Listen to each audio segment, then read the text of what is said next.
Hello folks, welcome. I am Amit.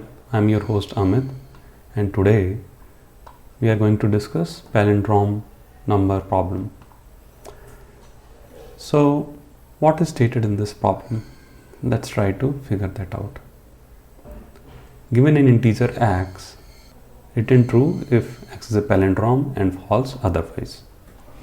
Okay, let's take an example. In this example, it's clearly stated, like if it is a positive number and it is symmetric from the middle on both the sides, it is a palindrome, it returns true. Another thing is a negative number cannot be a palindrome. This is another thing we can figure out from this example. And there are other cases where it is not symmetric. In this case, means if we reverse it and read it, this is not symmetric. So this is a problem. So what is the ideal way that strikes us? The first way is, we can think of it as convert this integer into a string and check if it is symmetric from both the ends. Check it from both the ends. Pick one element from both the ends and see if they are same. If they are not same, we can return false, otherwise true. One more condition we should check here is if it is a single digit, let's say 2 or 1 or anything. If it is a single digit, that would be a palindrome. 0 would also be a palindrome. Okay, so with this idea, let's try to solve this problem. So one follow-up question here is, could you solve it without converting this integer to a string?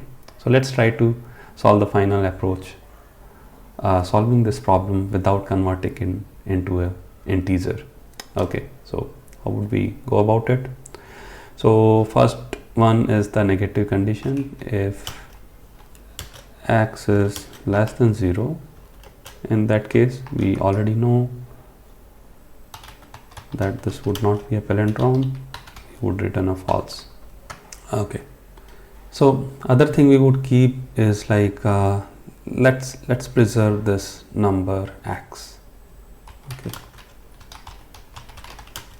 Okay. And let's try to have another number which is the reverse of this number. Let's initialize that with 0. So while x is greater than 0, which means we would iterate through it till it becomes 0.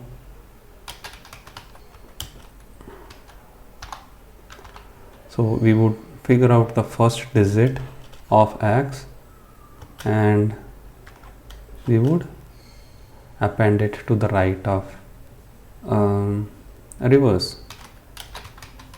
So this way we would start getting the reverse of it, and we would also decrement x, trim x from the right, okay, by dividing it by 10, and this would be an integer. And what would be written here? We would return if this reverse that we have figured out is equal to original. If this is true, if this condition holds true, that means this is a palindrome. It holds true even for a single digit. Let's check it out. Let's run this code. Okay, this is accepted. Let's try to submit this. Okay, so it took 14 milliseconds, which is 80.99 percentile. Thank you. See you in the next one.